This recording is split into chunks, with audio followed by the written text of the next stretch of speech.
சர்வதேச அளவில் வந்து கச்சா எண்ணெய் உற்பத்தியும் வந்து விற்பனை வந்து குறைஞ்சிருக்கு, கொள்முதல் விலையும் குறைஞ்சிருக்கு.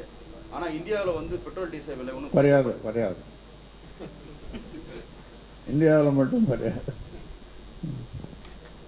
ஐயா, மது ஒழிப்பு மாநாட்டுக்கு விசிக்கு நடத்தும் மது ஒழிப்பு மாநாட்டுக்கு மதவாத கட்சியான பாஜகவையும் சாதிவாத கட்சியான பாமக மட்டும் அழைப்பு இல்லை அப்படின்னு திருமாவளவன் வெளிப்படையே சொல்லியிருக்காரு.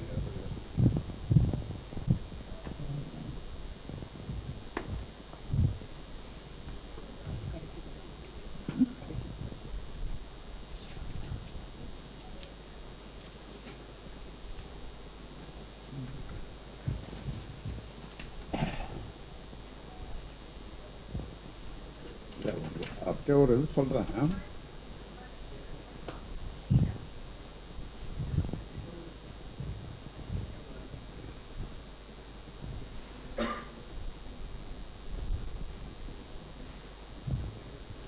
தமிழ்நாட்டில் மதுவிலக்கை ஏற்படுத்த வேண்டும் என்று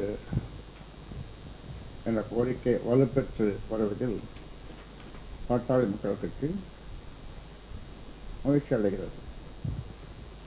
தமிழ்நாட்டில் மதுவிலக்கு குறித்து பேசுவதற்கு மிகவும் தகுதியான கட்சி பாட்டாளி மக்கள் கட்சி தான். அதுவும் இந்த ராமதாஸ் தான். 1981ஆம் ஆண்டு எம்ஜிஆர் ஆட்சியில் மதுவிலக்கு ரத்து செய்யப்பட்ட நாளில் தொடங்கி கடந்த 44 ஆண்டுகளாக மதுவிலக்குக்கு எதிராக பாட்டாளி மக்கள் கட்சி போராடி வருகிறது. மது ஒழிக்கப்பட வேண்டும் என்பதுதான் பாமகவின் நோக்கம், எண்ணம். சென்னை மாகாணத்தின் சில பகுதிகளில் ராஜாஜி சென்னை மாகாணம் முழுவதும் ஓமந்தூர் ராமசாமி ரெட்டியாரும் மதுவிலக்கையும் கொண்டு வந்தனர். 25 ஆண்டுகளுக்கு பிறகு 1972ஆம் ஆண்டில் கலைஞர் மதுவிலக்கை ரத்து செய்ய தீர்மானித்த போது 94 வயது முதியவரான ராஜாஜி கொட்டும் மழையில் கலைஞரின் வீட்டுக்கு சென்று மதுவிலக்கை ரத்து செய்யக்கூடாது என்று வலியுறுத்தினார். ஒரு தலைமுறை மது என்றால் என்ன என்றே தெரியாது, அந்த மாதிரி வாழ்ந்துட்டாங்க. அதனால் செய்யாதீங்கன்னு சொல்லி ராஜாஜி கொட்டும் மழையில் 94 வயசு அவர்கள். ஆனாலும் கலைஞர் மதுவை திறந்து விட்டார். அப்போதிலிருந்து சில ஆண்டுகளை தவிர பிற காலங்களில் மது பெரும் சிக்கலாகவே உள்ளது. இப்போது தமிழ்நாட்டை ஆளும்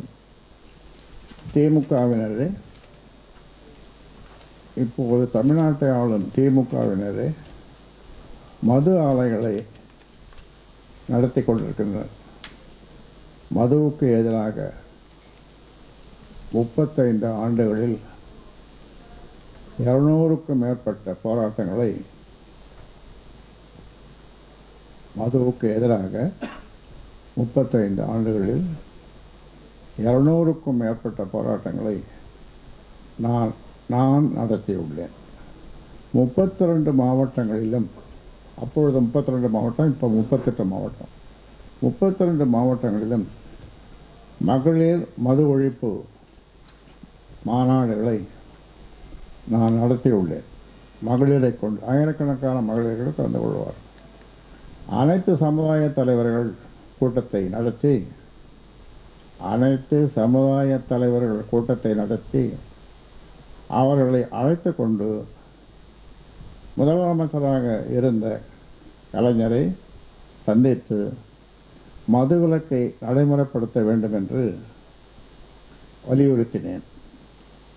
டாஸ்மாக் கடைகள் தொடங்கப்பட்ட போது 7200க்கும் கூடுதலான மதுக்கடைகள் இருந்தன.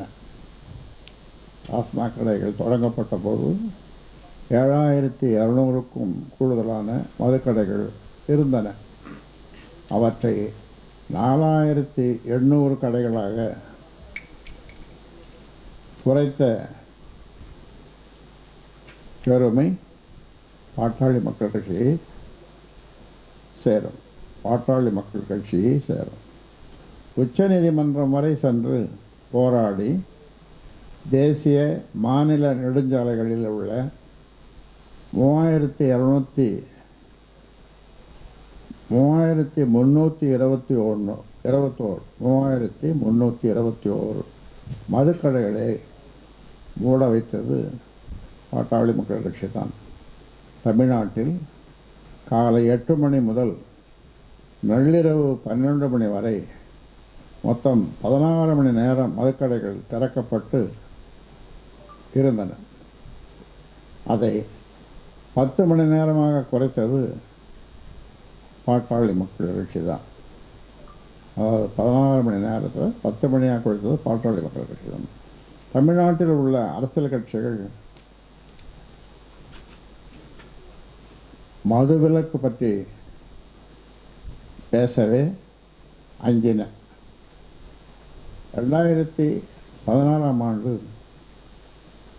பாமக தேர்தல் அறிக்கையில் தமிழ்நாட்டில் பாமக ஆட்சிக்கு வந்தால் முதல் நாள் முதல் கையெழுத்து மதுவிலக்கு என்று அறிவித்தோம்.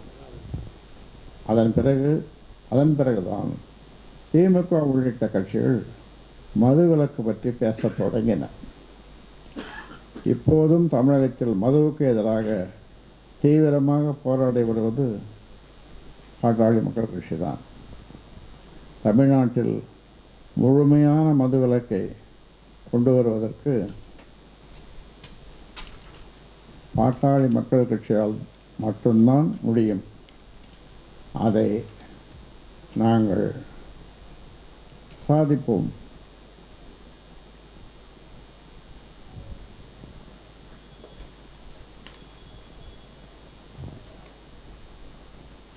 அதாவது இப்போ நீங்கள் ஒரு கேள்வி கேட்டீங்க இல்லையா,